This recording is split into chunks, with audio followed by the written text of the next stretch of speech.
Hola, bons días. Podenos contar un pouco sobre que traballas e cal é o teu oficio? Pois o meu oficio é o máis fermoso do mundo, que é cantar, non? Cantar para os demais. Compoñer tamén, non? As veces sobre poemas, melodías sobre poemas xa escritos ou as propias letras, non?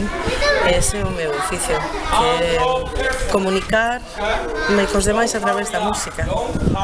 Podenos contar un pouco como empezaches e que te inspirou? Comecei pola necesidade esa, non? De comunicarme cos demais, de contar historias. Iso foi o que me inspirou. A música da miña terra tamén, que é moi rica, moi diversa e moi inspiradora. Iso foi o que me inspirou.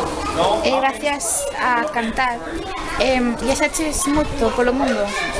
Si, é o bo que ten cantar, que che permite viaxar por moitos lugares do mundo, non? Coñecer xente nova, ter unha familia en cada país.